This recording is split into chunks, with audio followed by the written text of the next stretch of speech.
Hello.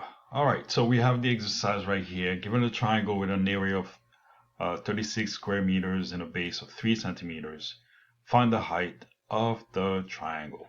Okay, so we know that the area, well, we should know that the area, let me get my pencil here. Is it working?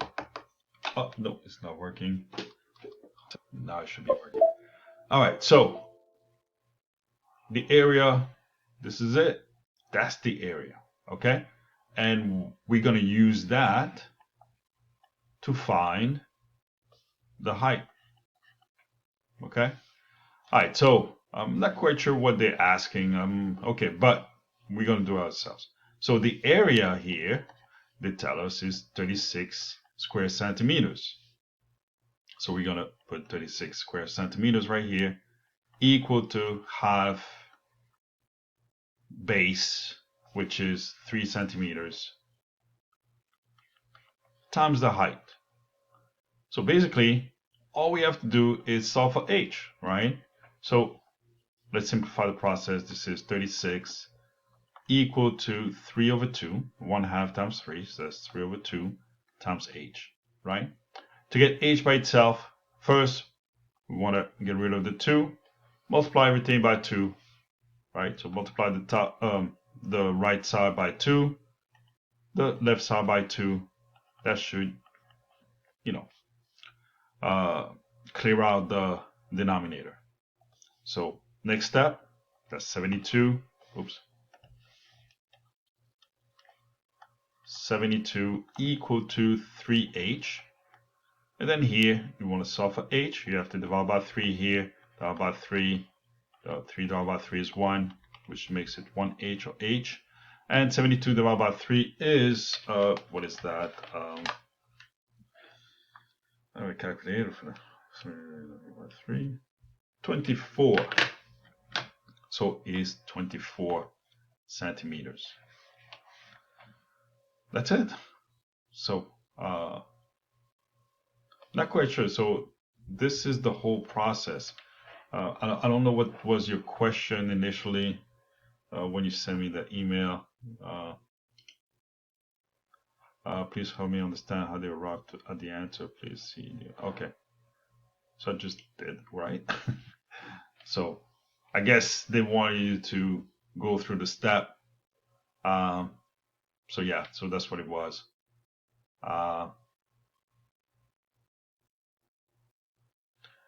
Okay, so they did it a little bit differently here, where I think from,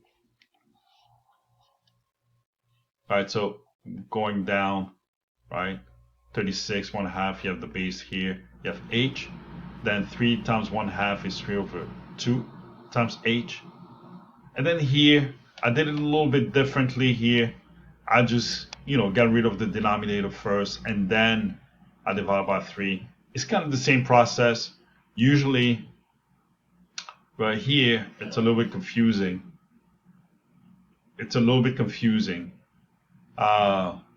Because, they move things around. But if you take this here, if you have 36 equal to 3, yeah, well, they have it here. Well, I can do it here. 3 over 2 times h, right? Well, your goal is to get rid of the 3 over 2, right? Because you just want h by itself. And so what you have to do is to multiply both sides by the reciprocal of 3 over 2, which is 2 over 3. And then you do the same thing here, 2 over 3, right? The 2 divided by 2 is 1, 3 divided by 3 is 1. You get h by itself here. You multiply the 2 with the 36, that gives you 72. So it should be 72 over 3 equal to h. This is where we are. And then 72 divided by 3 is 24. So, not quite sure what I guess you were looking at the answers, but this is the process. So I pretty much showed you 2 ways of doing it. Or explain at least one, and then I showed you the other way to do it. Okay. All right, so here's the example number 2. All right, so we have a baker who plans to create the cake seen below. We have all the information, the dimension. So for the cylinder, so here it is the cylinder here. You have a radius of 4 inches, and then here this is the height of the cylinder. It's 6 inches, and then you have the prism, right?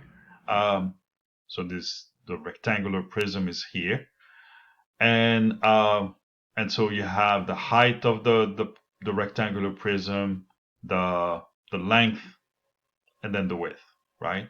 And then we have to make sure that everything is in inches here.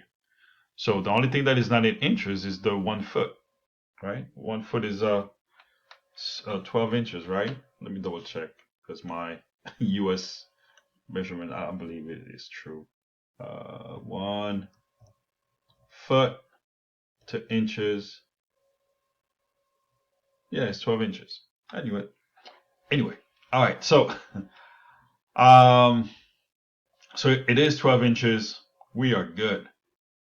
Now it says if the cake batter, I have no idea what it means, but it needs to be 2/3 of the volume of the finished cake. So how many cubic inches of batter should the baker make? Okay, so we have to do it in 2 parts.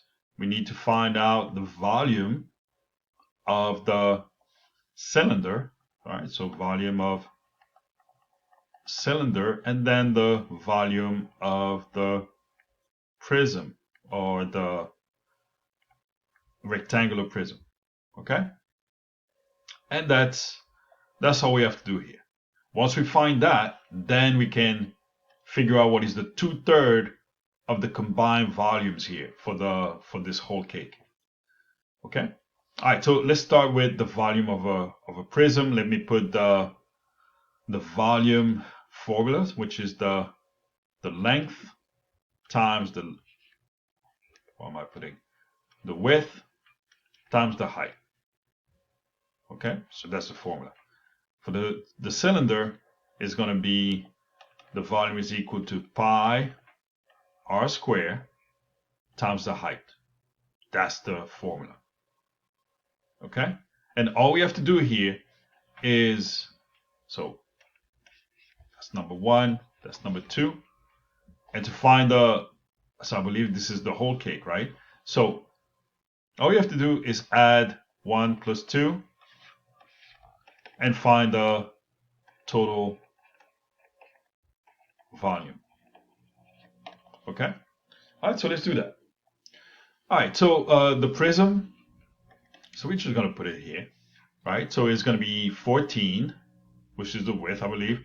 No, actually the length, because okay, length 14 inches times the width 12 inches times the height 6 inches. Okay, so we use our calculator and we get 12 times 14 times 6. That's 1008. Hopefully right, so 1008 cubic inches. Okay, so that's my volume.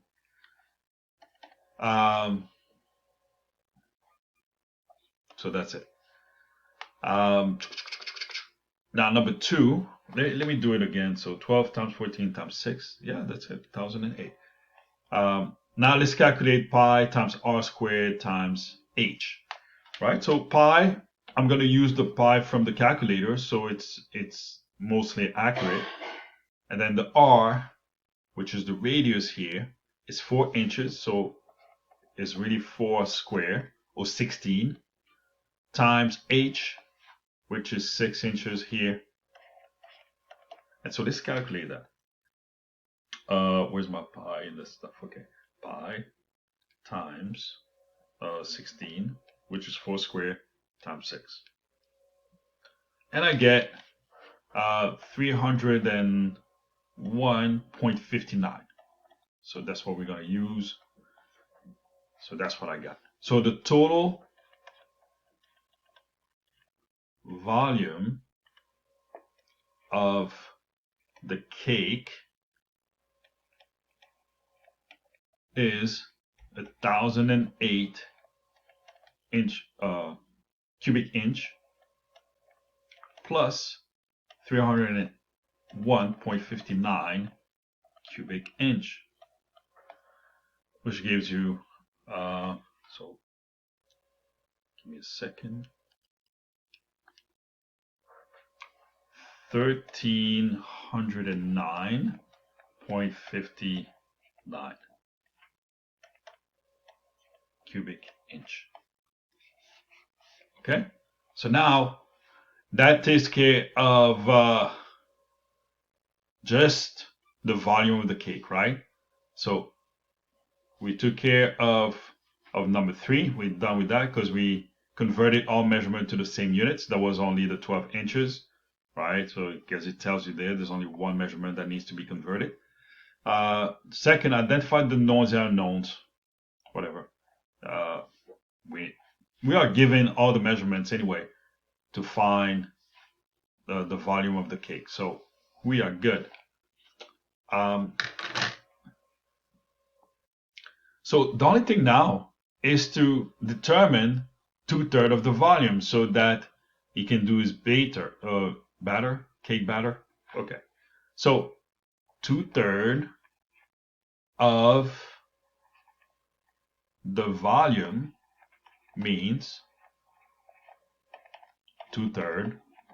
Oops, doesn't look like a 3. 2/3 times 1309.59 cubic inch. Okay, so that's all you have to do. You multiply these two, 2/3. Right, so you do 2 divided by 3 in your calculator, and then you multiply it by 1309.59, and you get 873.06 cubic inch. So that's the 2/3 of the volume. Okay, so that's it. And I should put it 873. Put it in color here. So all right. So that's it. That's your final answer. And that is it.